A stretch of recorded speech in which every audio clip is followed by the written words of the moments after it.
I've made it clear time and again, Israel will never allow those who call for our annihilation to develop the means to achieve that goal. Tonight, Israel backs those words with action.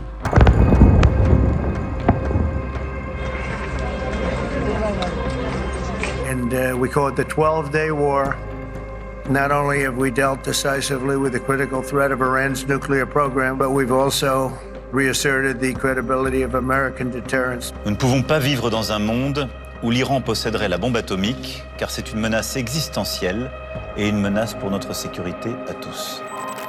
Ces dernières semaines, la situation internationale a connu une énième accélération majeure avec l'ouverture d'un nouveau front guerrier sur fond de l'agression israélienne de l'Iran.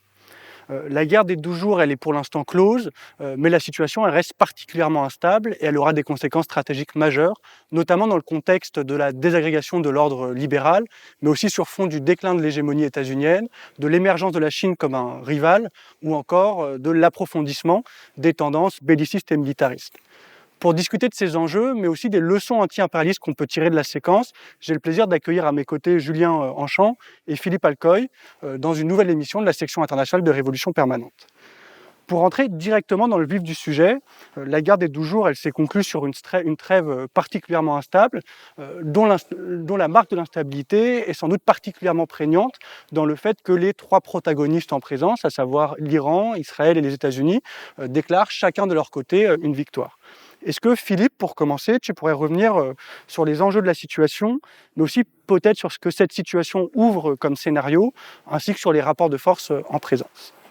Bon, pour commencer, je pense que ce qu'on pourrait dire de cette guerre, c'est que malgré le fait que tout le monde se déclare vainqueur, et la réalité, c'est qu'aujourd'hui, il n'y a aucun des trois acteurs principaux de cette guerre qui est vraiment vainqueur.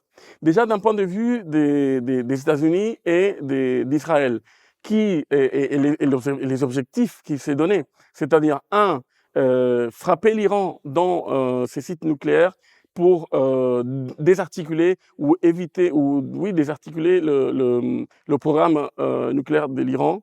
Et deux, une question qui est venue plus tard, en tout cas, c'est sur la question du changement de régime. Sur ces questions-là, aucun des objectifs n'a été vraiment atteint. Et certes, ils ont bombardé des sites nucléaires iraniens, mais les États-Unis ont attaqué, mais on apprend jour après jour qu'en réalité, c'est très probable qu'ils aient juste bombardé des sites un peu vides ou qui ont laissé le temps au pouvoir iranien de transporter le matériel déterminant. Et le régime iranien, même s'il est très affaibli, quand même, où il a subi un coup important, il y a plusieurs généraux, officiers du régime qui ont été assassinés, et certains même scientifiques qui participaient dans le programme de développement nucléaire en Iran, qui ont été assassinés également par le Mossad. Les services de renseignement israéliens ont quand même attaqué l'Iran depuis l'intérieur du pays, c'est-à-dire c'est un coup important, mais ce n'est pas pour autant que le régime aujourd'hui se trouve dans un risque de tomber. Certes, ça a provoqué ensuite qu'il y ait une répression importante. Aujourd'hui, on parle d'au moins 750 personnes qui ont été arrêtées en Iran, soupçonnées d'être des espions. Après, quand on regarde plus en détail, en réalité, on voit qu'il y a des personnes qui ont participé dans des mouvements sociaux, etc. Mais bon, la situation en général aujourd'hui, c'est que les problèmes que soi-disant cette guerre allait résoudre, du point de vue d'Israël et des États-Unis, sont toujours là. Et le régime iranien, au contraire, et je pense qu'il est aujourd'hui encore plus déterminé à développer soit l'armement nucléaire, soit à s'armer encore plus fortement pour se défendre face à d'éventuelles nouvelles attaques, ce qui crée une situation toujours... Pour l'instant, on a évité la guerre régionale, mais la réalité, c'est qu'à tout moment, ça pourrait à nouveau exploser et vraiment mettre la région dans une situation très, très, très complexe et très dangereuse dans la prochaine période. Julien, si tu veux dire quelques mots. Ouais, je pense que ce qui est intéressant dans ce que disait Philippe, et je pense qu'il est très important à comprendre, c'est que les contradictions politiques qui ont amené à la confrontation, qu'a mené Israël, puis a poussé ensuite, on reviendra après, les États-Unis dans cette confrontation contre l'Iran, ces contradictions politiques, elles restent encore aujourd'hui très ouvertes. La guerre de 12 jours n'a absolument rien résolu. Philippe le disait, il y a des documents et des fuites du Pentagone qui ont été publiés dans la presse américaine qui montrent que le régime iranien n'aurait vu son programme nucléaire n'être retardé que de 1 mois et demi, 2 mois. C'est pas la presse iranienne qui le dit, c'est la presse américaine, ce qui est quand même un élément très important. De l'autre côté, pour ce qui est des États-Unis, leurs objectifs qui étaient d'affaiblir profondément l'Iran aussi restent encore à démontrer. Il y a un problème politique central dans la région qui est que l'Iran s'est constitué comme un compétiteur potentiel à l'hégémonie américaine dans la région, on reviendra après sur les caractéristiques même du régime iranien, etc. Mais en tout cas, pour les Occidentaux, pour les impérialistes, c'est un problème le fait qu'il y ait un régime qui pourrait potentiellement développer une arme nucléaire et qui pourrait devenir casser le monopole de l'Israël sur l'arme nucléaire dans la région. Donc en gros, ces contradictions-là, elles n'ont pas du tout été résolues et je trouve intéressant de voir que même si la supériorité militaire, elle est indéniable, je veux dire, de la part des États-Unis, d'Israël sur l'Iran, même s'il y a une supériorité militaire indéniable, il y a quand même des contradictions politiques qui sont fortes et on ne gagne pas une guerre par des bombardements depuis un pays extérieur, ni par des capacités balistiques, ni par des bombardements par des avions qui font 37 heures de vol, etc. C'est impressionnant techniquement et militairement, mais c'est pas ce qui permet, on va dire, de réaffirmer la domination des États-Unis et d'Israël sur la région. Donc je pense que ce qui est intéressant actuellement, c'est ça. Et puis de l'autre côté, oui, je pense que l'Iran, en plus, quand il se fait bombarder par les puissances comme les États-Unis, comme Israël, et avec le soutien en plus clair de la part de tous les autres pays occidentaux, je pense qu'il peut y avoir aussi un effet de fuite en avant à vouloir développer plus vite un système de défense nucléaire. Je lisais un peu la presse, par exemple, iranienne, qui compare beaucoup la situation à la Corée du Nord. Bon, c'est pas forcément comparaison n'est pas raison, mais ils disent en gros, c'est plus le discours politique du régime, quoi, de dire une des raisons pour lesquelles la Corée du Nord n'a pas été bombardée par les États-Unis, n'est pas en guerre contre les États-Unis ouverte, etc. C'est parce qu'ils ont une arme nucléaire qui peut permettre potentiellement de se défendre. Donc je pense que les contradictions politiques ne sont pas du tout résolues actuellement. Et juste pour compléter, et parce que ça m'a fait penser à autre chose qu'on n'a pas dit, mais qui n'est pas un détail, c'est que la réponse de l'Iran face au bombardement israélien, c'était des bombardements quand même assez durs, assez forts, et même si l'État israélien a tout fait pour ne pas montrer les images, etc., pour ne pas montrer une image de faiblesse, et l'Iran a quand même touché fortement. Il y a des images qui quand même circulent sur les réseaux sociaux, plusieurs points importants d'Israël. Tel Aviv, on voit des immeubles complètement détruits. Apparemment, il y a des immeubles qui appartenaient aux forces de défense israéliennes, aux forces au Mossad, etc. Le port de Haïfa qui a été aussi bombardé. C'est-à-dire que la population israélienne n'a pas l'habitude, et même le pouvoir israélien n'a pas l'habitude de subir des tels bombardements, de telles attaques. Il y a le mythe un peu du dôme de fer qui est inatteignable, etc. Ouais. Évidemment qu'on voit beaucoup d'interceptions, etc. Mais ça, c'est pas un détail, je pense. Et c'est pas un hasard parce que malgré, il y a la politique, il y a beaucoup de propagande dans les guerres, etc. Et tout le monde dit qu'on a gagné. Mais apparemment, c'est les Israéliens qui auraient demandé à Trump de proposer un cessez-le-feu et que tout le monde a accepté parce que en quelque sorte, ça arrangeait tout le monde. Il fallait gagner du temps. L'armée israélienne, c'est une armée qui n'est pas faite pour tenir dans le temps une attaque, des attaques soutenues comme ça, et même certains. Guerre de haute intensité, quoi. C'est pas fait. Ouais. C'est ça, et certains analystes commençaient à dire qu'Israël, même pour défendre le système anti-missile, était en train de ne plus avoir des missiles pour justement se défendre. Donc voilà, pour donner au-delà de la propagande de ce qu'on dit, en réalité, la situation, elle est beaucoup plus instable et beaucoup plus contradictoire pour tous les camps, parce que l'Iran, je pense que l'Iran était très touché d'un point de vue militaire et tout, mais les États-Unis et Israël n'ont pas réussi vraiment À faire une humiliation totale. Ouais. Oui, bien sûr.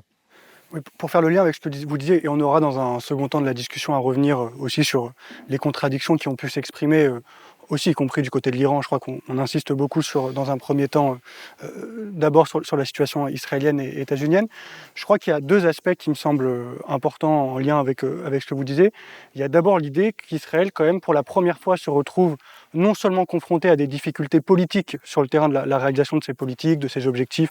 Vous reveniez dessus, objectifs qu'Israël a déjà du mal à réaliser à Gaza, hein, où le Hamas n'est pas encore complètement détruit et où la question palestinienne continue de se poser, mais aussi plus directement sur un terrain militaire. Et ça, je crois que c'est quand même une donnée nouvelle de la situation. Par-delà la supériorité militaire israélienne, y compris sur le côté aérien qui a apparu au cœur des événements de ces dernières semaines, on voit bien que la question qui se pose uniquement sur un terrain militaire, aujourd'hui Israël, comme vous le disiez, n'est pas parvenu non seulement à détruire les bases iraniennes, mais y compris dans le sens à imposer une politique avec des effets plus durables sur le long terme. Tout ça, moi, ça m'évoque aussi deux contradictions, et on aura à y revenir dans la discussion, en tout cas que j'ai envie de poser.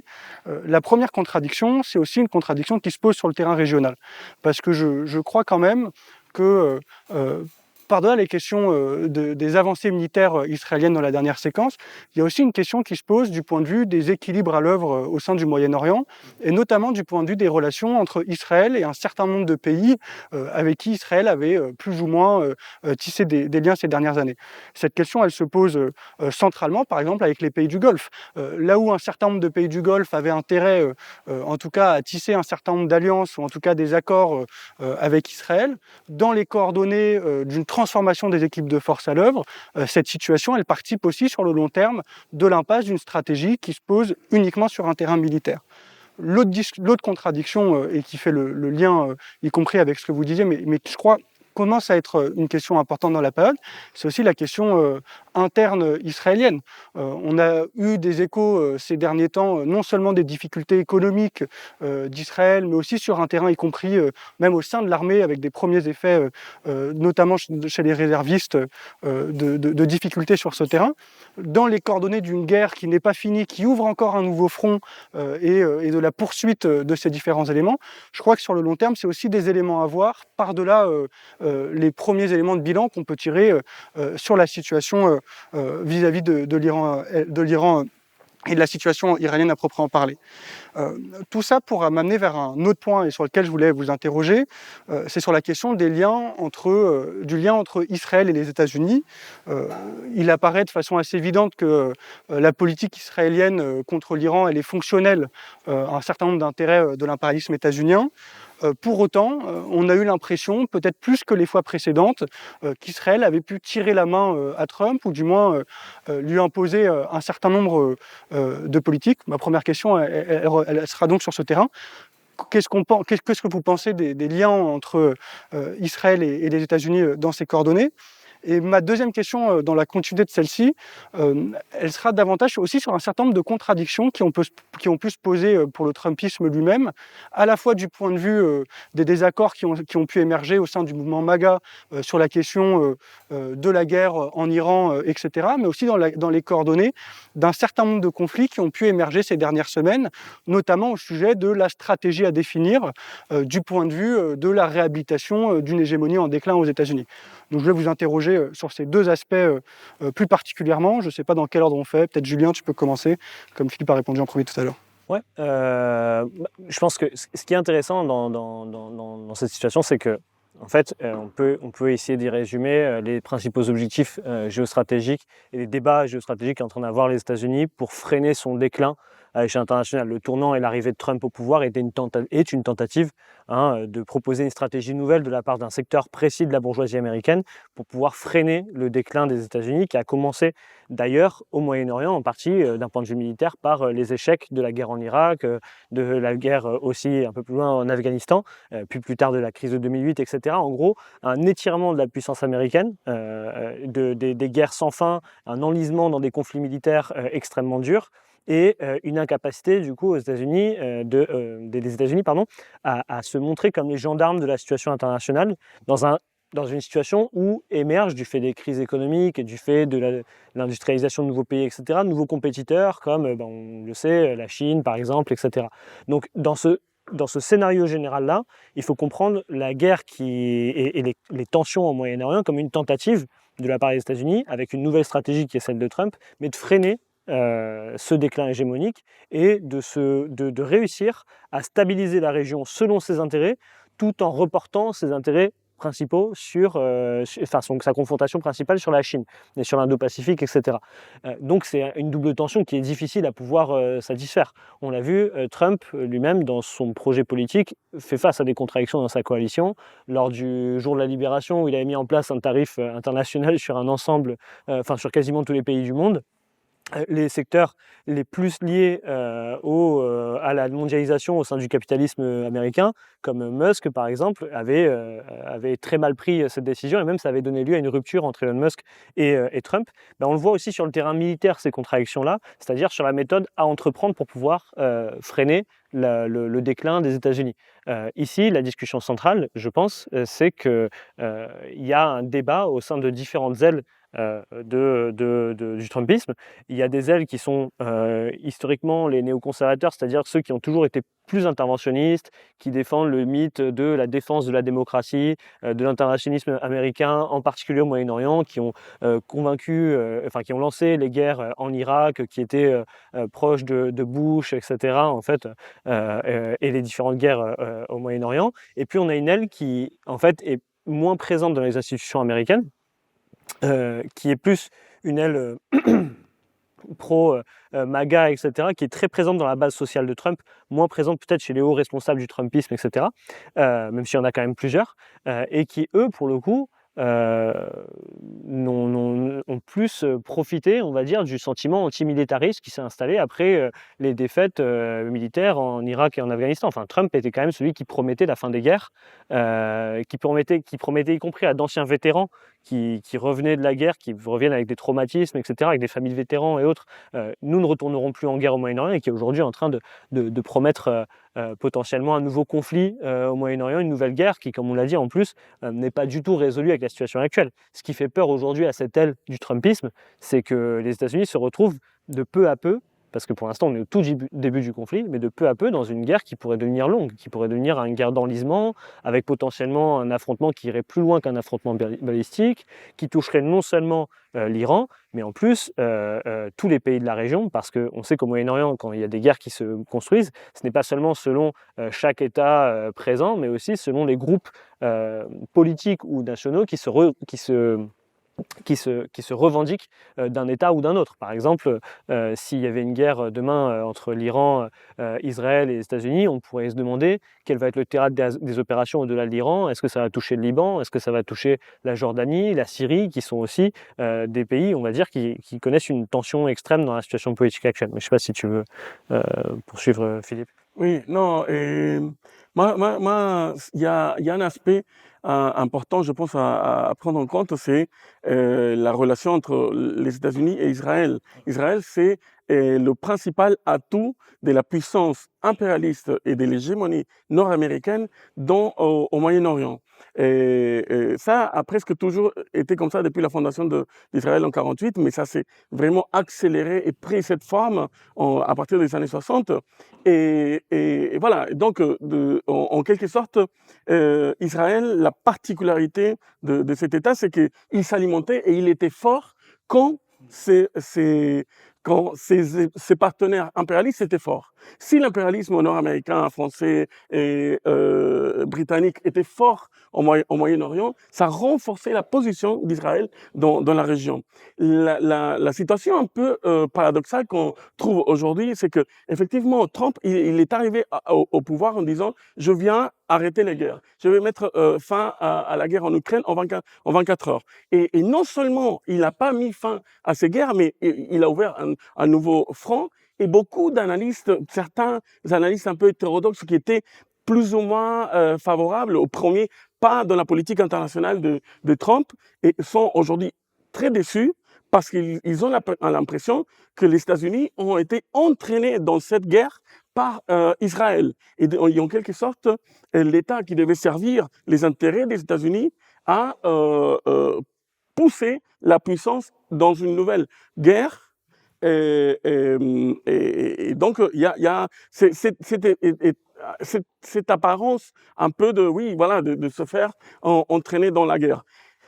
Évidemment, c'est dans l'intérêt de Netanyahou, c'est dans l'intérêt de l'État israélien, du gouvernement en tout cas israélien, d'entraîner les États-Unis dans un affrontement contre l'Iran, un des principaux rivaux d'Israël dans la région. Mais il faut dire aussi un peu plus nuancé, je pense, que l'affaiblissement de l'Iran sert aussi les intérêts des différentes puissances impérialistes dans la région et même des puissances régionales, les pays du Golfe, ceux qui ouvrent d'autres contradictions d'ailleurs, les pays du Golfe, la Turquie même, et tous ces pays qui sont en concurrence pour l'hégémonie régionale avec l'Iran se bénéficient voilà, d'un affaiblissement de l'Iran. Mais voilà, moi je pense qu'il est important de voir qu'effectivement, on se trouve dans une situation étrange, un peu paradoxale, où ceux qui étaient le plus guerriers étaient Israël, ils voulaient ouvertement pousser les États-Unis à rentrer dans la guerre, et que les États-Unis avaient été en train de négocier avec l'Iran quand même, soi-disant un accord sur le nucléaire, etc. Et les responsables nord-américains avaient assuré l'Iran qu'il y avait au moins quelques jours avant toute attaque et tout. Et finalement, voilà, non seulement Israël a attaqué, mais derrière, les États-Unis ont attaqué. Donc je pense que ça, c'est quelque chose qu'il est important de voir et que ça rentre, effectivement, ça rentre en contradiction avec la base sociale de Trump. Et je dirais, au-delà de la base sociale de Trump, il y a une fatigue aux États-Unis. Et il ne faut pas oublier, la guerre en Irak, c'est 20 ans. La guerre en Irak et l'invasion en Afghanistan, c'est 20 ans de guerre avec des morts, évidemment, dans la région. C'est ceux qui ont le plus souffert, mais aussi des soldats qui reviennent, des vétérans de guerre, qui reviennent, sont traumatisés complètement, et voilà, avec plein de problèmes sociaux qui s'ouvrent autour de ça.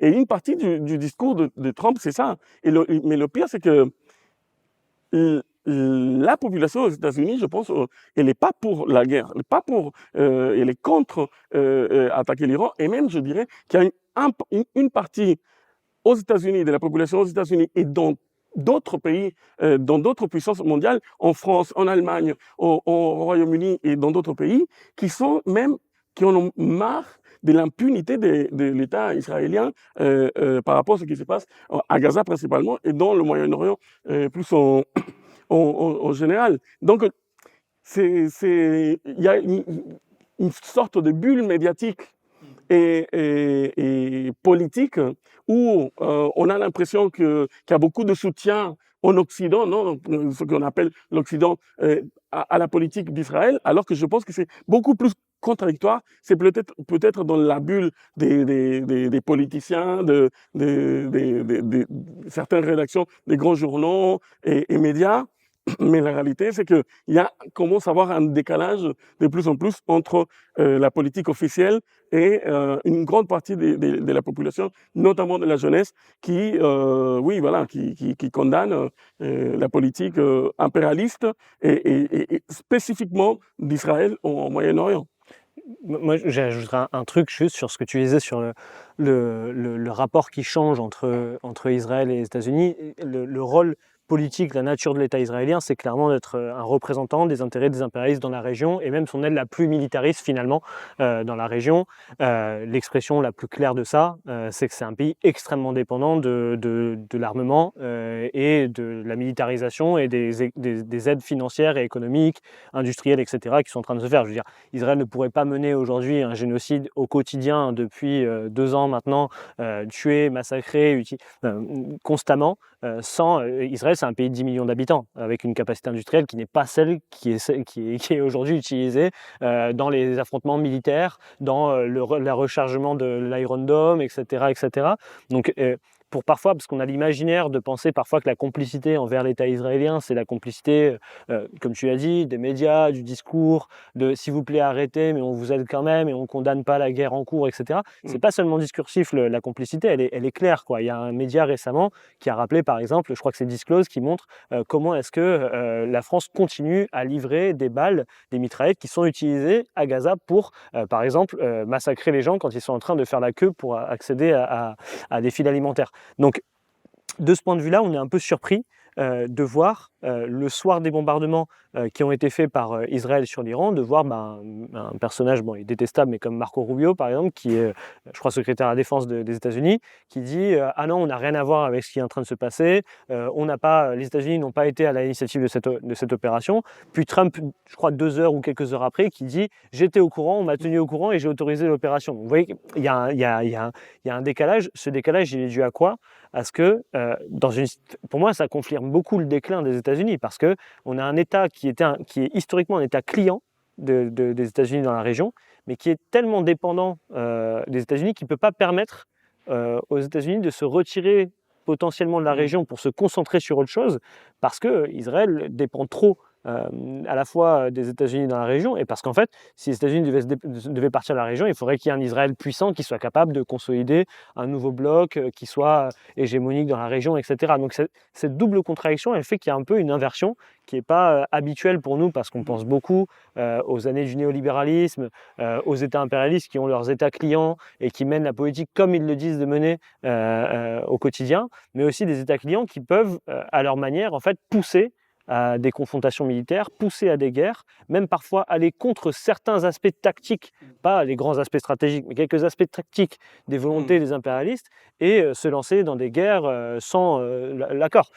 L'expression de ça, c'est les discours contradictoires du régime français, qui a ses intérêts, l'impérialisme français a ses intérêts totalement défendus par Israël dans la région, sinon il n'y aurait pas de balles envoyées pour les mitraillettes israéliennes, mais avec un discours ambivalent de l'État français qui va à la fois dire que l'Iran est un adversaire, mais qu'il ne faudrait pas aller trop vite vers une guerre, qu'il faut éviter une accélération du conflit, etc. Bon, cette contradiction-là, je trouve qu'elle est intéressante pour voir cette inversion qu'il y a entre État chef, entre guillemets, l'État impérialiste, et ses États clients comme Israël dans la région. Ouais, très d'accord avec ces éléments. Rapidement, 2 éléments peut-être pour aller dans ce sens, mais je crois qu'il y a 2 contradictions dans la situation à laquelle il faut faire attention. Il y a d'abord cette situation que tu pointes, en tout cas de dynamique d'autonomisation de certains intérêts, de puissance historiquement vassalisée de l'impérialisme, en l'occurrence des États-Unis. Situation qu'on peut voir, y compris de façon différente et peut-être plus contradictoire, avec des intérêts à l'origine moins imbriqués, mais avec un pays comme la Turquie, y compris au Moyen-Orient, qui continue de faire partie de l'OTAN, mais qui défend sur un terrain régional de plus en plus ses intérêts propres. Et l'autre point, et dans le sens de ce que vous disiez, moi je crois qu'il faut faire très attention aux dynamiques qui sont en train de se jouer aux États-Unis, à la fois sur un terrain de durcissement intérieur, mais aussi de ce que commence à exprimer, notamment sur le terrain de l'approfondissement de la crise organique ou de la crise politique aux États-Unis, de ce qui est en train de se jouer, y compris comme premier phénomène de tension entre certains secteurs dirigeants du Trumpisme ou certains secteurs du capital liés avec le Trumpisme, et qui pourraient à la fois participer à des phénomènes d'accélération, non seulement de durcissement sur un terrain intérieur, mais aussi en lien avec la situation internationale et les difficultés que que vous évoquez au sujet de la politique extérieure de Trump. Au-delà de ces considérations, je crois qu'on a beaucoup discuté de la question des contradictions, non seulement d'Israël, mais aussi des États-Unis extérieurs dans la séquence. Il ne faudrait bien évidemment pas oublier qu'il y a un autre camp qui fait face à un certain nombre de contradictions, dont l'origine du conflit, d'une certaine façon, est presque tirée, puisque Israël a choisi d'une certaine façon un moment qui n'est pas totalement anodin, dans un moment où les proxys iraniens, à savoir notamment le Hezbollah au Liban, mais aussi le Hamas à Gaza, sont particulièrement affaiblis, dans des moments d'affaiblissement, y compris du régime iranien lui-même, hein, enfin, dans la séquence. Et peut-être pour discuter un peu revenir d'abord sur cette réalité-là, qu'est-ce que ça dit des alliances de l'Iran comme premier élément de discussion, mais aussi peut-être dans un second temps de savoir qu'est-ce que cet échec il pourrait signifier, y compris du point de vue de tendance internationale plus large, là où on voit bien que les alliances qu'on avait présentées comme étant la forme d'un nouveau monde multipolaire sur fond du déclin de l'hégémonie états-unienne, aujourd'hui elles ne suffisent pas à contrecarrer sur un terrain militaire les États-Unis en tout cas et Israël au Moyen-Orient en tout cas. Donc peut-être deux questions sur ça, et peut-être d'essayer d'ouvrir la discussion en tout cas sur ce que vous en comprenez, mais aussi sur ce que ça ouvre du point de vue des dynamiques à la fois en termes de militarisation, mais aussi du point de vue de la considération des alliances elles-mêmes par les différentes parties prenantes, la Chine notamment, etc., dans ces coordonnées. Pardon. Philippe, peut-être pour... Oui, non, mais c'est un élément très important. Et cette question des alliances, des systèmes d'alliances en général et les alliances de l'Iran en particulier. Moi, je pense que la situation actuelle et le génocide à Gaza, pardon, ça montre la nature des classes et politiques des alliances créées par l'Iran. L'axe de la résistance, qui est en fin de compte un axe qui est là pour défendre les intérêts de l'Iran, et il montre que pour le régime iranien, la question palestinienne, elle est surtout une question de marchandage international voilà, face à ses rivaux ou même ses partenaires. Et depuis le début des attaques, des bombardements de Gaza, etc., l'Iran a essayé, a eu une politique plutôt de se tenir à la marge, de répondre de temps en temps. Certes, il y a eu 2 épisodes de bombardement en 2024, mais qui répondaient surtout au bombardement de l'ambassade ou du consulat, en tout cas des dépendances iraniennes en Syrie, l'assassinat ensuite de Nasrallah et le chef le chef de politique du Hamas à Téhéran même. Donc ça répondait à ça parce que l'Iran ne pouvait pas répondre, mais la réalité c'est que même ces bombardements-là, ils étaient limités, ponctuels, et il n'y a pas du tout eu une politique active de l'Iran, en tout cas, pour la défense de la population palestinienne à Gaza. Ensuite, il y a certains alliés de l'Iran.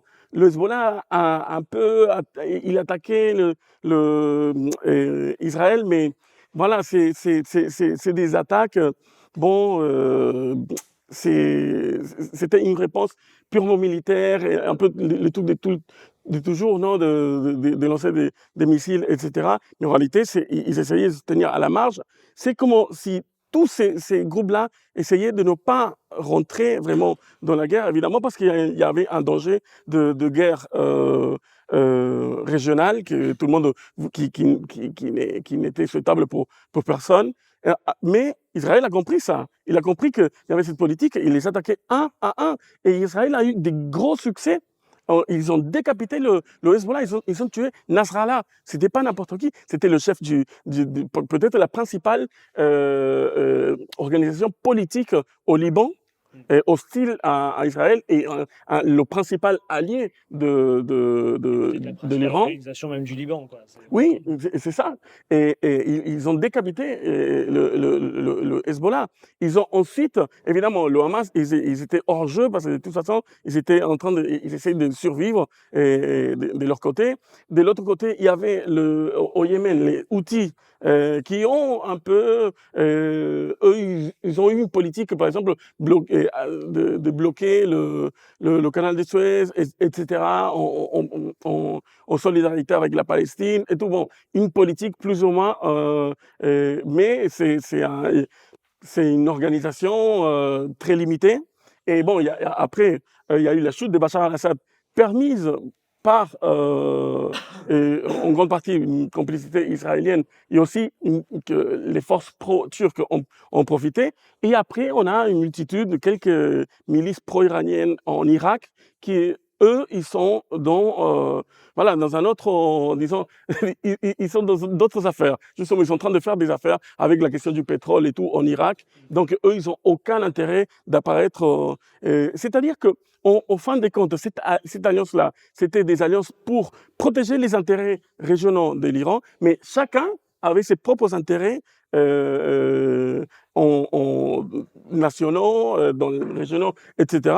Ils ont abandonné la question palestinienne, ou en tout cas, voilà, ils ont laissé en grande partie faire. Et du coup, on voit, et l'Iran, comme tu disais, il s'est fait attaquer dans un moment de faiblesse où l'Iran était seul. Et la réalité, c'est que les positions de l'Iran dans la région, l'Iran s'est affaibli. Et ses partenaires et alliés au niveau international, la Chine et la Russie, la Russie n'est pas en capacité d'aider, à assister militairement l'Iran, même financièrement. Ils sont déjà dans une guerre très compliquée en Ukraine. Et la Chine se maintient un peu loin de toutes les guerres. On ne peut surtout pas rentrer dans des guerres, des conflits comme ça. Et donc voilà, ça montre un peu une réalité du monde multipolaire. Et ça montre aussi que dans ce soi-disant monde multipolaire, il y a un pôle qui reste avec plein de contradictions, mais fort. Le pôle dirigé par les États-Unis reste fort et dans cette situation. Mais attention, moi je pense que comme on disait, la situation reste ouverte, elle est dangereuse même, la situation, parce que d'autres, déjà la Chine et la Russie, pourraient commencer à tirer des leçons et dire il faut gagner du temps et armer absolument tous nos partenaires. Et dès la Biélorussie, en passant par la Corée du Nord et tout, et pourquoi pas l'Iran et tout, ils vont essayer de se protéger eux-mêmes déjà et leurs partenaires. Ça d'une part. Et d'autre part, il y a les puissances proches d'Israël et des puissances impérialistes dans la région. On parlait de la Turquie, mais l'Arabie Saoudite et d'autres monarchies du Golfe qui, face à l'affaiblissement de l'Iran, ont peut-être moins de raisons ou moins de s'allier à Israël, à signer des accords. En tout cas, pour l'Arabie Saoudite, c'est clair qu'il y a moins de motivation maintenant à signer des accords avec... en plein génocide. Parce que c'est ça, on a beaucoup parlé de l'Iran, mais en attendant, le génocide à Gaza continue. Donc, c'est des contradictions très, très importantes. Et moi, je le vois un peu comme un jeu de société où tout le monde joue contre tout le monde et qu'à un moment, quand il y a un qui avance trop, il y a une alliance de tous contre celui qui a avancé pour rééquilibrer les rapports de force. Bon, l'Iran, il avait beaucoup profité de la faillite des guerres des États-Unis au Moyen-Orient et tout le monde s'est lié contre l'Iran. Mais maintenant qu'Israël est en train de se renforcer au moins militairement dans la région, peut-être ceux qui voyaient une alliance avec Israël bien ou favorable pour contenir l'Iran, et que l'Iran en même temps, en ce moment, est en train de s'affaiblir, peut-être voilà, ça va être plus compliqué et le terrain régional plus hostile en quelque sorte, ou plus difficile pour Israël. Donc on disait la situation reste ouverte, mais complètement ouverte de ce point de vue. Moi, je pense qu'il y a quelque chose que tu soulignes qui est important, c'est que toute la politique menée par le régime iranien dans la région, et notamment ses alliances avec cet axe qui s'est auto-dénominé comme l'axe de la résistance, etc., a montré d'énormes faiblesses, et en particulier une faiblesse principale, c'est que l'ensemble de cet axe, il était tourné autour du maintien non pas de la nation iranienne par ailleurs, mais du régime iranien en tant que tel. Le régime iranien, d'ailleurs, ne s'est pas laissé affaiblir.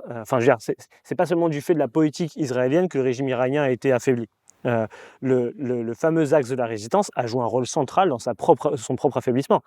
En 2019, il y avait des situations de mobilisation populaire très importantes en Irak, en Syrie, au Liban notamment, et ces mobilisations, elles ont été réprimées, écrasées en partie par ce propre axe de la résistance, c'est-à-dire un axe qui se revendique d'un régime qui se dit lui-même révolutionnaire, mais qui a joué un rôle contre-révolutionnaire ouvertement dans plusieurs situations. En Syrie, par exemple,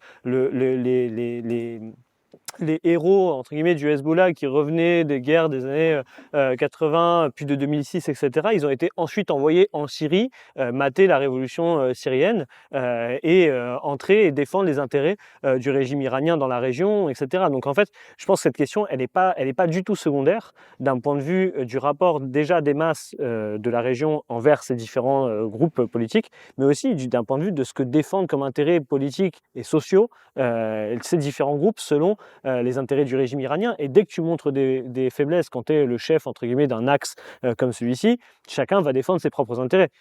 Qui va aller sauver l'Iran quand, par exemple, le Hezbollah, qui était le principal groupe de la région potentiellement pour défendre l'Iran, est profondément affaibli. Ça n'a pas... donc cette question, je pense qu'elle est très importante parce qu'il faut voir que, contrairement à ceux qui voudraient voir tout adversaire de l'impérialisme serait en dernière instance un allié de l'anti-impérialisme, on voit que non, c'est pas la discussion, elle ne se pose pas de cette manière-là. Il ne suffit pas de s'opposer, on va dire, à la principale puissance impérialiste pour devenir une forme d'anti-impérialisme, parce que dans cette situation-là, on voit que quand les masses se sont proposées à être un sujet politique indépendant, qui, après le printemps arabe, etc., systématiquement, cet axe-là, il a eu pour objectif de profiter des faiblesses de l'impérialisme, mais pour défendre ses propres intérêts, de la bourgeoisie iranienne, de secteurs de la bourgeoisie libanaise, de secteurs de différentes bourgeoisies régionales. La bourgeoisie iranienne, aujourd'hui, il y a une partie, en tout cas encore importante, qui se reconnaît dans le régime actuel, le soutien, etc. Donc je pense qu'il faut voir, et notamment celle qui, en plus, s'est enrichie grâce au régime, je veux dire, mais il faut voir cette contradiction politique importante. Donc l'autre élément important, je pense, ce que tu soulignais, comment est-ce que cette situation, elle démontre les limites d'un nouvel ordre multipolaire avec toujours une centralité d'un pôle nord-américain et occidental dans cette situation, etc. L'autre élément important, je pense, c'est la faiblesse pour l'instant des prétendues alliances du Sud global et de constituer le Sud global comme un compétiteur unifié avec des intérêts communs, on va dire, face aux puissances impérialistes. Je pense que l'élément qui montre ça, c'est comment pour le moment personne n'a pour ambition d'aller se sacrifier pour l'Iran. Évidemment, il y a des contradictions dans cette situation. Par exemple, la Chine, je pense qu'elle aurait du mal à accepter un démantèlement total du régime iranien, une guerre civile en Iran, la mise en place d'un régime pro-occidental en Iran qui du coup défendrait les intérêts des États-Unis, parce que la Chine est consciente que dans la région, le seul État qui continue à lui fournir du pétrole, si jamais il y avait une guerre entre États-Unis, Europe et la Chine, ce serait l'Iran, parce que les États du Golfe sont tous pro-américains pour l'instant. Mais donc, il y a, c'est pas que tout le monde est très content de cette situation, mais je pense que par contre, personne n'est prêt à aller défendre inconditionnellement son allié, entre guillemets, parce que par exemple, la Chine actuellement, son objectif géostratégique, c'est le contrôle du Pacifique, c'est la reprise de Taïwan. La Russie, c'est sa guerre en Ukraine actuellement, qui est vraiment le centre de gravité de sa stratégie. Et donc, dans cette situation-là, on voit qu'en fait, il n'y a pas une concordance et des éléments de défense d'intérêts communs, mais plutôt que chacun est en train de défendre sa part du gâteau dans la situation internationale. Dans un moment de crise de l'hégémonie américaine, tout le monde essaie de défendre ses nouveaux intérêts, d'essayer de renégocier ses conditions par rapport à l'impérialisme, mais en aucun cas, ça veut dire qu'il y a des intérêts communs qui sont en train d'être très cohérents, etc., dans cette situation. Donc voilà, je crois que ça, c'est important, notamment pour tous ceux qui pourraient avoir un peu l'image, je disais un peu sur la première chose, sur l'axe de la résistance, mais de voir que tous ceux qui s'opposeraient à l'impérialisme seraient potentiellement des alliés de l'anti-impérialisme, etc., et des peuples en dernière instance, des nations opprimées, parce qu'ici, c'est pas le cas, c'est pas ce qui est en train d'être démontré. Je suis très d'accord avec ça. Je crois quand même qu'il y a des leçons qui commencent à être tirées. Et je voudrais un peu insister en tout cas sur cette, en tout cas comme hypothèse de la discussion. D'abord, il y a quand même une première leçon qui est, je crois, partagée par l'intégralité des forces parties prenantes de la situation internationale. C'est l'état de fait qu'aujourd'hui, le rapport de force est prédominant dans les situations internationales, la fin de l'ordre libéral, la fin de la diplomatie, ou en tout cas une diplomatie dans les coordonnées desquelles se joue de plus en plus de guerres, de plus en plus de conflictualités importantes et d'ouverture de nouveaux conflits, et que ça commence à jouer, y compris du point de vue d'un certain nombre de tendances à la militarisation. L'autre élément, et je crois quand même qu'on peut imaginer voir comme conséquence de cette situation, de ce que la situation iranienne démontre une fois de plus, c'est aussi qu'on est dans une situation où toutes ces puissances, elles vont peut-être commencer à redessiner un certain nombre de jeux d'alliance. Et je crois que dans une situation où, comme vous le disiez, à la fois la question du déclin de l'hégémonie états-unienne, mais de la non-émergence d'un monde multipolaire, que tous ces scénarios en creux, et que la situation iranienne, elle met ça quand même aussi au cœur des projecteurs, c'est des tendances à la militarisation qui vont s'accélérer à nouveau, une instabilité totale du point de vue du jeu des alliances, et plus largement dans les coordonnées où plus que jamais, et Trump est quand même une expression particulièrement symptomatique de cette réalité, c'est la question du rapport de force qui prime. Et que ces leçons, elles vont jouer un rôle important, et que de ce point de vue, la question iranienne, elle constitue une nouvelle accélération que je crois il faut prendre au sérieux dans la situation internationale. Tout ça nous amène vers un autre point que je voulais qu'on discute, à savoir, bon, pour tous ceux qui avaient des doutes, on avait vu quelques premières réactions timorées sur la question du génocide après près de 19 mois de génocide de la part de l'opinion libérale, de la presse, mais aussi des dirigeants impérialistes. On a bien vu où se situaient leurs intérêts dès lors qu'elles ont accouru pour défendre à nouveau le droit d'Israël à se défendre, y compris dans un nouvel exercice d'inversion accusatoire, puisque c'est Israël qui était à l'origine du conflit en Iran. Mais par-delà cette situation de fait, il y a quand même deux arguments sur lesquels, qui ont été mobilisés par les puissances impérialistes et sur lesquels je voulais vous faire discuter, à savoir d'une part la question du régime iranien lui-même, un régime réactionnaire, etc., ce qu'on ne conteste pas ici, et d'autre part la question du nucléaire, sur fond notamment d'une hypocrisie très importante, puisqu'on sait bien qu'à la fois Israël est en dehors de tous les traités du nucléaire qu'on peut imaginer, et que d'autre part la France actuellement, par exemple, dans le contexte de la guerre en Ukraine, est en train d'agiter la question du parapluie nucléaire pour l'intégralité de l'Europe. Mais je voulais quand même vous faire réagir sur ces deux arguments, ou en tout cas ces deux exercices d'accusation qu'ont mené les puissances impérialistes, et de savoir quelles leçons anti-impérialistes on peut tirer de cette situation-là et de la séquence qui vient de se passer. Peut-être Julien, si tu veux commencer. Déjà, je pense que ce qui est important à rappeler, c'est un peu l'origine du régime iranien, parce que quand même, sinon, on aurait un peu l'illusion que ça a toujours été une situation dans laquelle l'Iran a toujours été un pays qui s'oppose aux intérêts des pays impérialistes dans la région, etc. C'est très important d'abord de rappeler que le régime iranien, enfin l'Iran de manière générale, c'est une nation où la question de l'anti-impérialisme est profondément ancrée, notamment parce que le pays était complètement asservi aux puissances britanniques, américaines, etc. L'Iran a été pendant très longtemps un allié central des États-Unis dans la région jusqu'à la révolution de 79. En fait, l'Iran, c'est un allié central des États-Unis dans la région. C'est même plus que Israël, qui était un État encore en train de se construire, etc., alors que l'Iran, pour le coup, défendait clairement les intérêts des États-Unis. Et ça a eu lieu après notamment le coup d'État qui a eu lieu contre Mossadegh en 53, je crois, qui était Premier ministre iranien, qui n'est pas allé très loin, qui a simplement essayé de nationaliser la compagnie anglaise de pétrole en Iran, et qui a eu un coup d'État qui a été mené par la CIA et par le MI16, et qui se sont débarrassés ouvertement de lui pour mettre au pouvoir donc le Shah d'Iran. Le Shah d'Iran, c'est un régime ultra-réactionnaire qui est reconnu souvent dans la presse.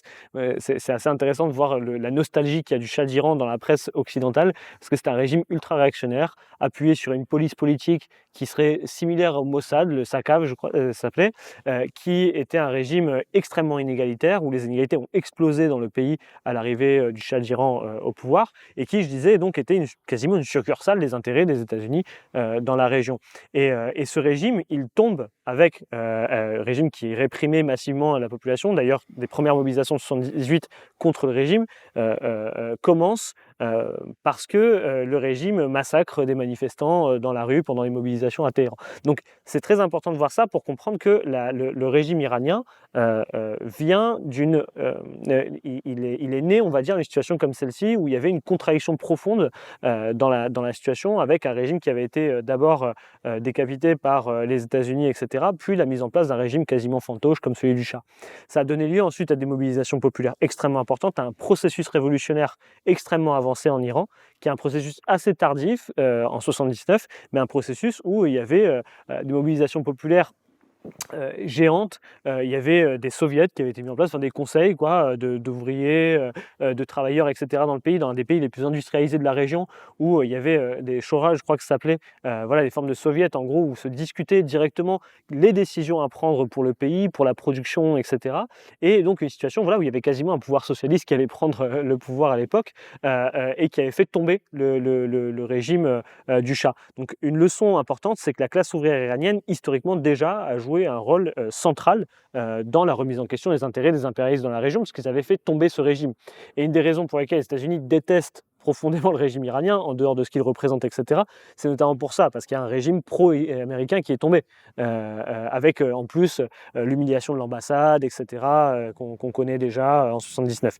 Donc ça, c'est une première chose.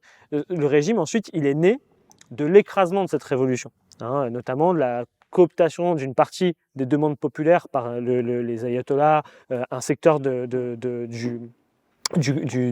un secteur religieux qui s'est mis à la tête d'une contre-révolution, mais qui a dû intégrer certaines demandes des masses. C'est-à-dire qu'en gros, ils ont fait arrêter massivement et exécuter même des représentants, des dirigeants syndicaux, des dirigeants politiques, etc., parfois même avec le soutien du Parti communiste de l'époque, stalinien en Iran. Mais donc il y a une situation dans laquelle le Khomeini, quand il arrive au pouvoir, c'est une façon d'écraser la révolution iranienne, d'empêcher la possibilité d'une révolution socialiste en Iran, tout en reconnaissant certaines demandes de la population, et notamment ce discours anti-impérialiste. Donc le régime iranien, il est double, entre guillemets, c'est-à-dire qu'il est à la fois le produit de l'écrasement, mais il a dû intégrer certaines questions, certaines demandes de la population, mais toujours de manière discursive. C'est-à-dire que l'Iran, le régime iranien, il défend, le régime des ayatollahs, il défend ses intérêts, et même parfois il était capable de faire des accords avec Israël, avec les États-Unis, pendant la guerre contre l'Irak, par exemple, des accords même d'armement avec Israël, etc.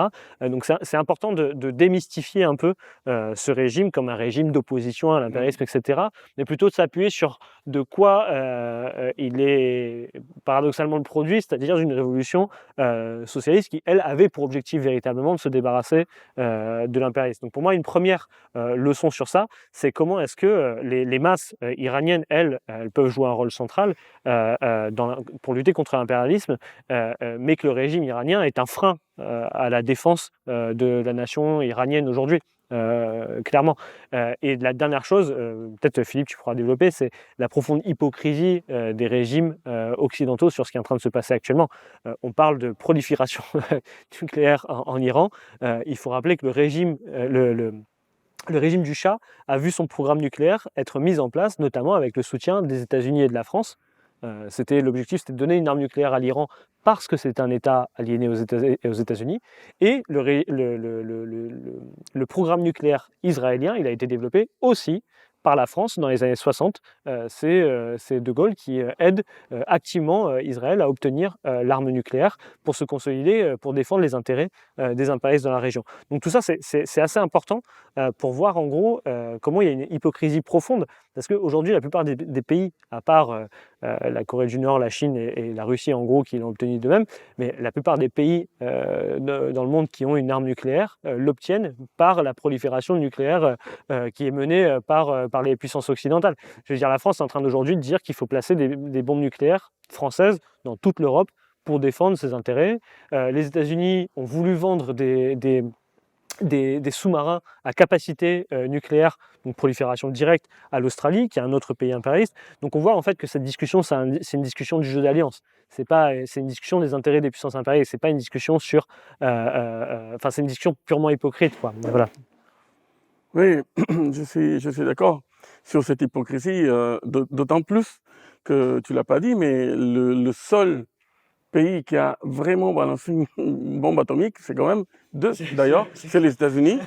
Et c'est assez incroyable. Et pour ce qui est de la France, qu'effectivement, c'est intéressant parce que le programme nucléaire iranien commence sous le Shah et là, il n'y a pas de problème. Et là, on voit que le problème, c'est pas tant le nucléaire, mais un peu l'orientation du régime ou des gouvernements en place. Parce que le Shah, avec la bombe nucléaire ou un programme nucléaire, ça allait. Mais ensuite, aujourd'hui, ça va pas.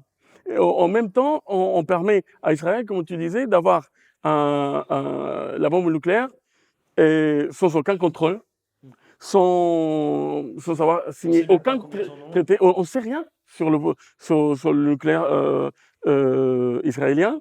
Et en plus, autre chose, la France, non, qui parle, non, parce que c'est incroyable, parce que Israël a attaqué quand même l'Iran, et tout de suite, tous ceux qui étaient en train de critiquer timidement Israël recommencent avec l'histoire du droit d'Israël à se défendre, blablabla, parce que le danger nucléaire, les Iraniens, c'est fou, etc. Comme si les Iraniens étaient des fous irrationnels et ça allait se mettre à lancer des bombes atomiques. Mais n'oublions pas, la France a testé les bombes atomiques en Algérie, en Polynésie. Et vraiment, moi, je pense que parfois, et je pense que c'est ça aussi le truc qu'il y a dans une grande partie de la population, et non seulement dans le sud global qu'on appelle, mais dans les pays impérialistes eux-mêmes, il y a une hypocrisie incroyable. On se permet de parler des dangers que représenterait tel pays, mais moi, je suis pas très rassuré que le Pakistan, l'Inde, Israël et la bombe atomique, que les États-Unis et la bombe atomique, que la France et la bombe atomique. C'est une folie qu'on parle de ça de façon aussi légère. Non, c'est dissuasion, non. Et je sais pas, moi je pense que, en plus il y a beaucoup de contradictions, moi je pense que Israël, dans une certaine situation de danger, pourrait utiliser son arsenal atomique.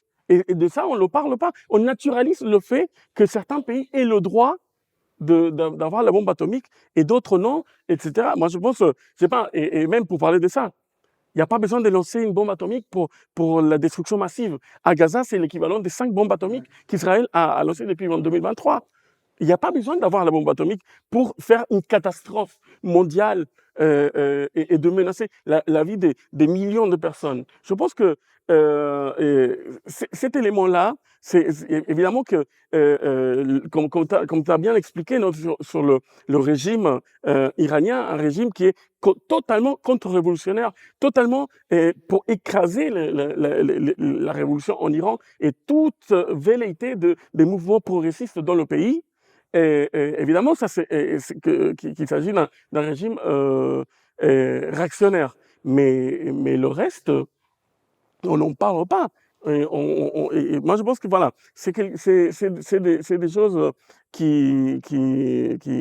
voilà, qu'il faudrait aussi ne pas banaliser, je pense, surtout sur cette question, parce qu'il y a une grande démonisation de l'Iran. Et si demain, ils écrasent l'Iran, après, ce sera la Turquie ou quelqu'un d'autre, parce qu'ils vont trouver. Parce que c'est ça, aussi la politique d'Israël et des impérialistes dans la région, c'est de maintenir un contrôle, une hégémonie permanente à travers la force. Si ce n'est pas par des cooptations, de certaines élites, c'est par la force. Et si c'est aujourd'hui c'est l'Iran, mais on ne sait jamais.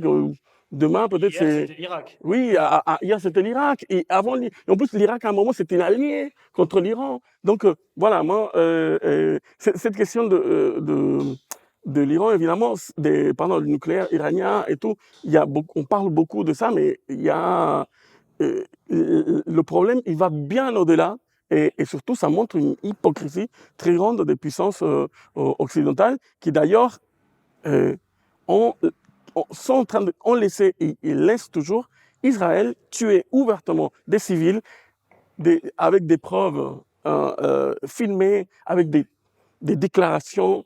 Voilà, c'est... Des témoignages quotidiens qui expliquent au comment quotidien. c'est un massacre des enfants. Donc, s'ils sont vraiment inquiets par l'humanité, par les civils, etc., il faudrait commencer peut-être par là. Parce que pendant qu'on parle, le génocide, il continue. Et même nous, on parle de génocide. Et beaucoup d'intellectuels, beaucoup d'ONG, beaucoup d'activistes, et une grande partie de la population mondiale, je pense. Mais ceux qui nous dirigent ne parlent pas des génocides. Ne parlent même pas... les critiques sont des critiques purement formelles, on dirait. Continuant la répression de ceux qui dénoncent le génocide à Gaza. Tout à fait. Ce qui constitue un des éléments importants de la poursuite du génocide à Gaza. Peut-être un élément de précision quand même sur la question iranienne.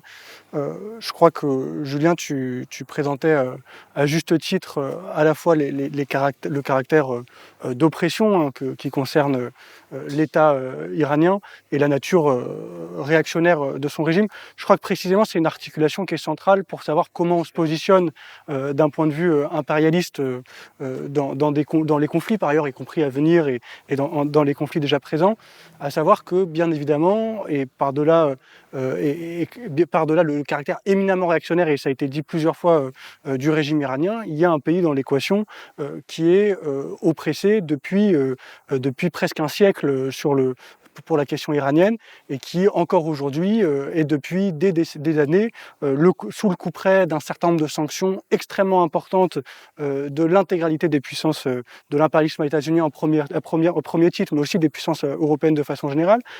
Sanctions qui par ailleurs ont fait baisser fortement le PIB de la population iranienne, y compris le niveau de vie des classes populaires, et que dans ces coordonnées, il y a une question, en tout cas il y a une différence entre la question du régime et la question de la nature de l'État dans un conflit en cours. Tout cela, bien évidemment, ça participe, et dans le sens aussi de ce que disait Julien, je crois que la seule solution possible, y compris pour la question, y compris dans le cadre de ce conflit pour la population iranienne elle-même, c'est qu'elle se mobilise par elle-même. Mais que tout ça, ça ne peut pas venir des puissances impérialistes, qui a une hypocrisie totale, y compris des puissances impérialistes sur ce terrain, qui auraient à choisir quel régime serait bon, en tout cas, elles devraient décider d'elles-mêmes quel régime pour quel pays, etc. Et que bien évidemment qu'au regard des coordonnées, y compris d'une guerre asymétrique, non seulement d'un point de vue stratégique, du point de vue de la guerre entre l'Iran et Israël et de ces coordonnées asymétriques, la question de cette lutte, elle passera uniquement, non seulement par la mobilisation des masses iraniennes, mais aussi par la mobilisation des masses de l'ensemble de la région.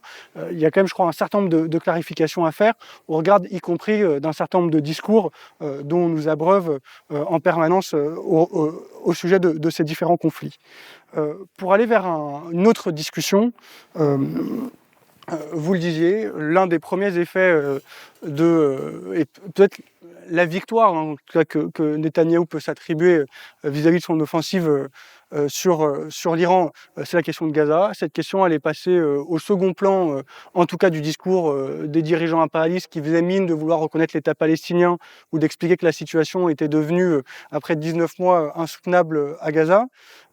Pour autant, dans la dernière séquence, on a vu un certain nombre de phénomènes dont je voudrais vous faire discuter, qui ont remis au premier plan la question de la mobilisation pour la fin du génocide, à savoir à la fois la question de la flottille de la liberté, mais aussi la marche vers Rafah qui a constitué un élément de mobilisation, y compris des classes populaires au Maghreb principalement, mais aussi un élément de dénonciation très important du rôle réactionnaire que jouent les bourgeoisies de la région, également du point de vue du soutien au génocide en cours. On peut penser particulièrement à l'Égypte qui a réprimé de façon très importante la mobilisation, et dans les coordonnées plus larges d'un certain nombre de mobilisations, à la fois dans les rues, on a vu aux Pays-Bas, à Paris, à Londres, aux États-Unis, notamment avec quelques campements qui sont réapparus, en tout cas de façon partielle, mais de façon embryonnaire, mais qui ont repointé le bout de leur nez, des phénomènes de mobilisation, y compris du côté du mouvement ouvrier,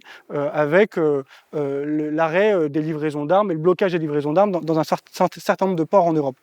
Je voulais vous faire discuter de ces phénomènes parce que je crois que c'est ce dont on a arrêté de discuter avec avec la situation en Iran, mais ce qui constitue aussi la seule voie presque progressiste pour mettre fin au génocide en cours.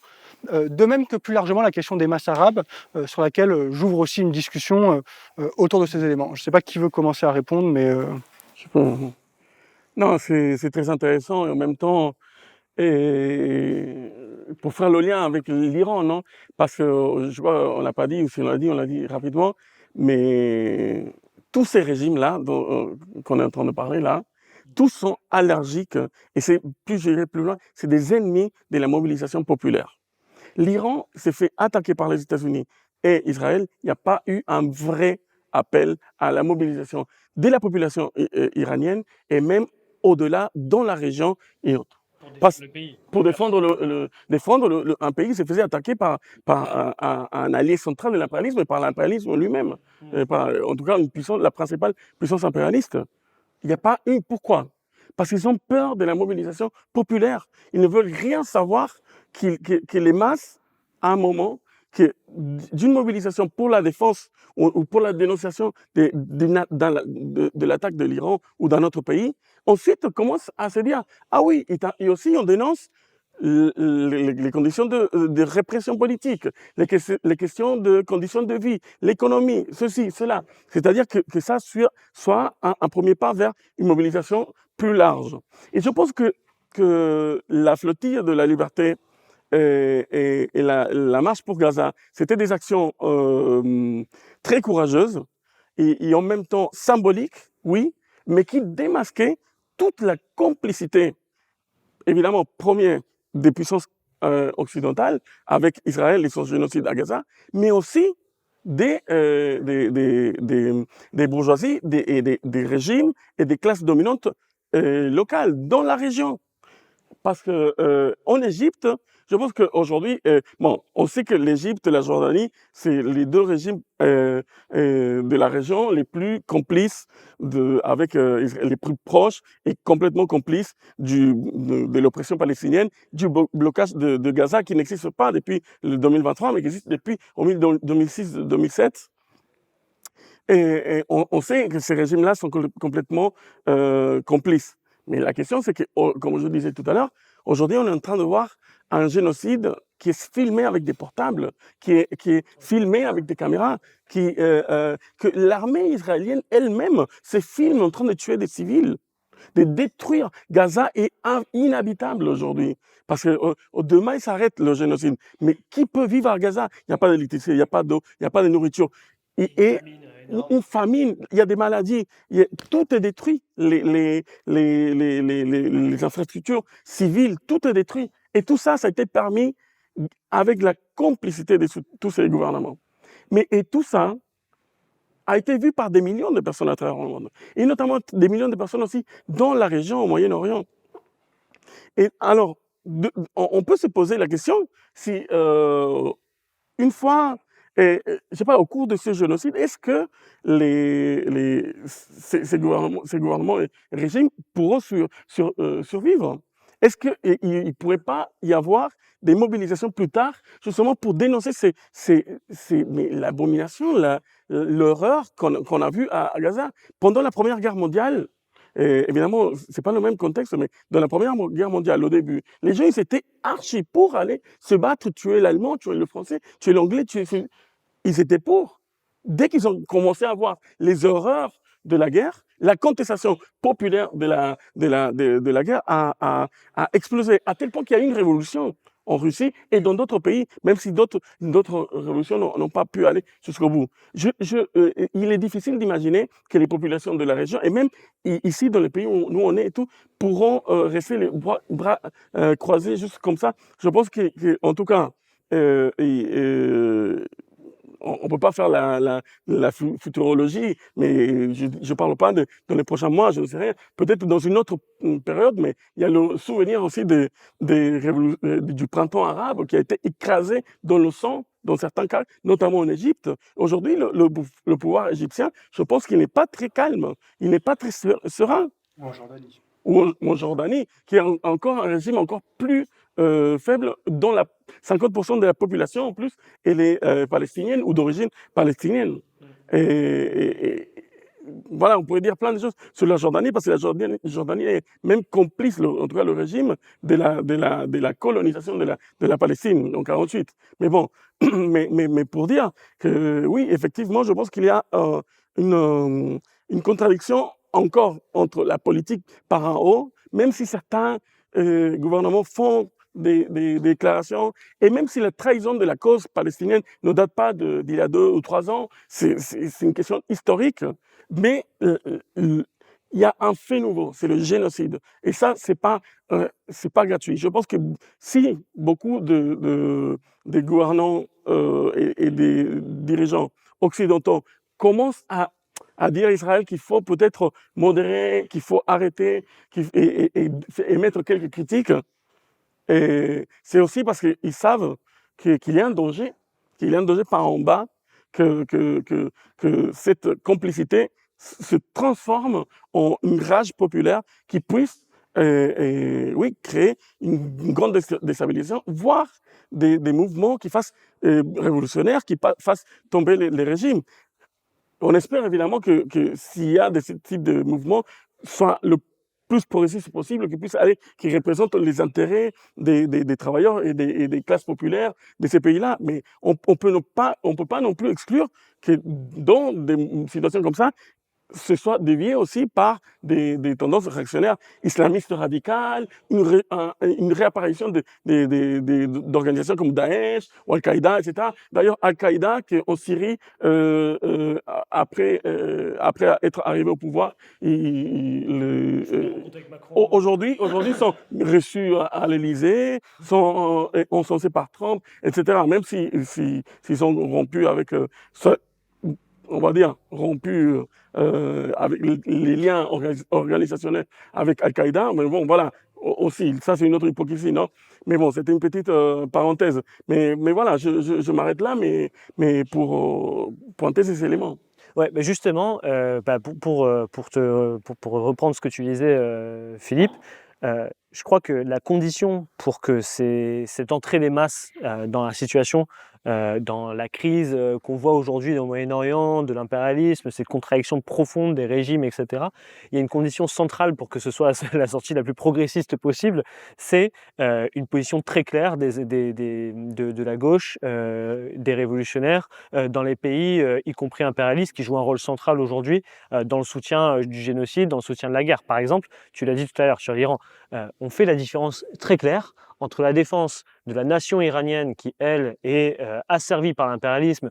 Aujourd'hui, les Iraniens, du fait des sanctions économiques, ne peuvent pas accéder aux médicaments, ne peuvent pas. Il y a une inflation extrêmement forte en Iran du fait de la dépendance au va-et-vient des sanctions qui touchent directement la population. Je veux dire, c'est les classes populaires iraniennes qui payent ces conditions des sanctions. Hein. C'est pas la bourgeoisie iranienne qui est la plus touchée par ça. C'est clairement les classes populaires iraniennes. Donc, je crois qu'il y a une question d'un côté qui est la défense d'une nation asservie par l'impérialisme, d'une nation opprimée par l'impérialisme, qui est claire. C'est pour ça que nous, depuis le début de l'offensive menée par Israël et par les États-Unis, on a dit clairement stop à l'offensive impérialiste. On irait jusqu'à demander le retrait total des troupes américaines de la région, par exemple. Je pense que c'est une question centrale, des troupes françaises aussi, hein, donc ça, c'est une question principale. Et à la fois de considérer que si la nation iranienne veut pouvoir défendre ses propres intérêts, elle doit se débarrasser d'elle-même, et jamais selon les intérêts des impérialistes, mais d'elle-même du régime aujourd'hui qui est contre-révolutionnaire et qui a peur de son propre peuple. Donc ça, je pense que c'est une question centrale. Et derrière ça, il y a une autre... Il y a une autre discussion, enfin, c'est intéressant de voir, y compris, comment est-ce que Israël a essayé d'agiter le changement de régime. Les États-Unis se sont dit, ça fait très longtemps que l'état-major américain se dit qu'il y a une mobilisation à tout moment qui peut faire sauter le régime et que donc il faut soutenir potentiellement ces mobilisations, etc. Ce qui est intéressant dans cette situation, c'est que le peuple iranien n'a pas du tout malgré ces critiques, je pense qu'une grande partie du peuple iranien déteste le régime actuel. On l'a vu avec les mobilisations récentes, avec les mobilisations Femmes, Vie, Liberté, etc., avec une intervention importante des travailleurs du pétrole, par exemple, qui avaient fait tomber le Shah et qui se sont mis qui ont fait des grèves contre le régime, avec des mobilisations importantes des femmes, avec des femmes kurdes aussi, qui est un des peuples opprimés aujourd'hui par le régime iranien. Donc, mais malgré toute cette haine qui existe contre le régime iranien, qui est un régime contre-révolutionnaire, qui ont fait la différence, la population iranienne, entre d'un côté cette question du régime et de l'autre côté la défense de la nation. Y compris des secteurs qui ont été emprisonnés, des militants emprisonnés par le régime des ayatollahs. Exactement, et ce même régime qui est en plus en train d'enfermer des gens qui pourraient être ceux qui pourraient défendre la nation iranienne.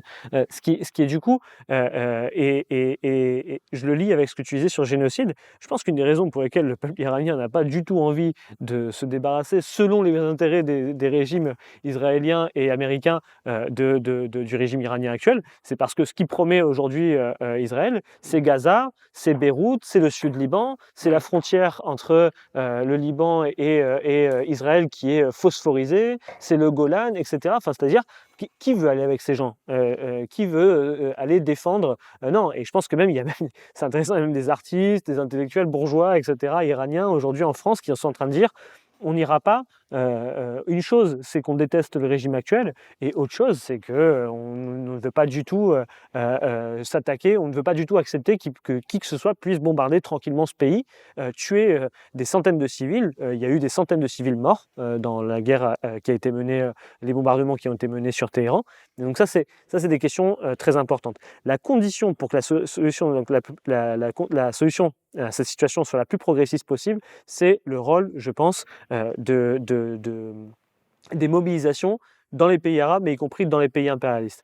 C'est le fait qu'il y ait aujourd'hui des milliers de personnes qui, aux États-Unis, qui en Angleterre, en France, etc., se mobilisent activement pour la fin du génocide. C'est le fait qu'il y ait des organisations, y compris juives, qui s'opposent ouvertement au génocide, et c'est le fait de pouvoir porter un discours internationaliste, révolutionnaire, qui peut permettre de justement saper l'influence politique qu'ont des groupes réactionnaires, religieux, etc., qui veulent se proposer comme les groupes qui vont lutter contre, pour d'autres conditions que celles que propose l'impérialisme, etc., mais qui sont des groupes réactionnaires. Et le fait qu'il y ait une croissance des groupes révolutionnaires, qu'il y ait une croissance d'un discours internationaliste, anti-impérialiste, mais pas seulement des révolutionnaires, je veux dire même des travailleurs dans les syndicats, etc., c'est un point très important pour montrer qui est capable d'arrêter le génocide. Je pense qu'en ce sens-là, le message qui a été envoyé par les travailleurs, les dockers par exemple, de Fos-sur-Mer, c'est un message essentiel, parce que c'est une démonstration que la classe ouvrière est capable d'arrêter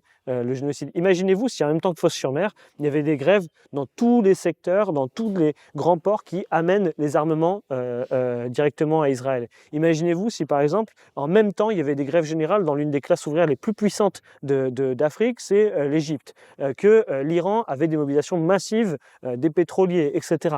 Cette discussion, donc, elle est centrale, et pour qu'il y ait une alternative qui naisse, il y a une question centrale qui est c'est pour ça qu'il y a une répression aussi forte sur le discours anti-impérialiste. C'est pas seulement parce que ça dénonce l'hypocrisie, c'est parce qu'on a très peur qu'il y ait des courants anti-impérialistes reliés aux classes ouvrières françaises et américaines, voire même peut-être chinoises, etc., qui pourraient dire stop au génocide, on soutient inconditionnellement les travailleurs de la région, on soutient l'arrêt des sanctions sur l'Iran, etc., etc.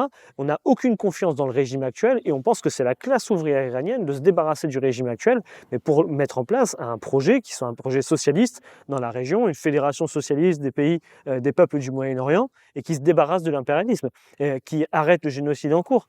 Donc c'est des questions, je pense, très importantes pour relier, je veux dire, la question de la position aujourd'hui qu'on a.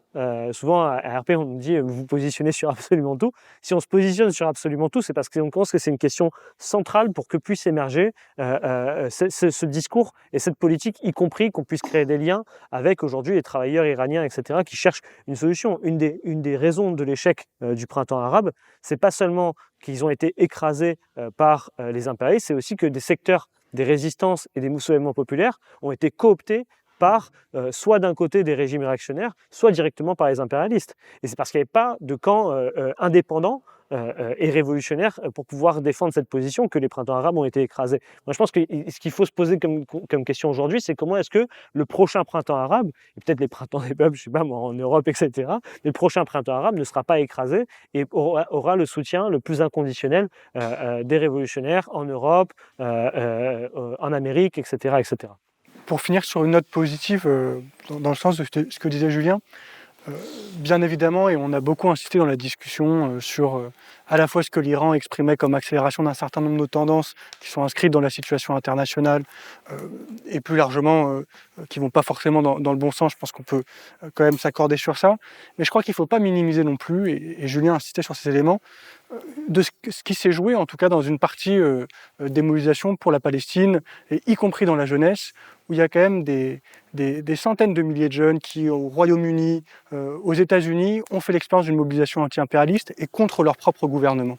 Et ça, je crois que c'est une question centrale et qui va constituer l'un des éléments importants des séquences à venir, c'est de savoir qu'est-ce qu'on fait de ces politisations-là, qu'est-ce que font les directions aussi du mouvement ouvrier dans cette séquence, parce que c'est quand même quelque chose, tu discutais à juste titre de l'action exemplaire des Dockers, de Fos-sur-Mer et de Gênes par exemple, mais la réalité c'est que depuis 19 mois de génocide, les directions syndicales n'ont rien dit, n'ont rien fait, ont appelé à quelques manifestations sans chercher à la construire, n'ont pas cherché à construire une opposition au génocide, et que ça constitue aussi un élément très important de notre politique en France et des éléments d'interpellation qu'on doit continuer à faire, puisque dans cette combinaison de cette jeunesse impérialiste, du mouvement ouvrier et des masses arabes, c'est sans doute là que se joue la solution pour les temps terribles que sont en train de connaître le Moyen-Orient. Pour finir cette émission, je voulais inviter l'ensemble des personnes qui ont regardé cette émission à la partager, à la commenter le plus largement possible. C'est une émission et un format qu'on aimerait généraliser dans les mois à venir, notamment dans les coordonnées où la situation internationale occupe une place de plus en plus importante. Et de ce point de vue, je vous invite vraiment, y compris à partager cette émission, mais aussi à lire et à aller commenter ce qu'on écrit quotidiennement sur Révolution Permanente, à la fois sur la situation internationale, mais aussi sur la situation nationale. Merci.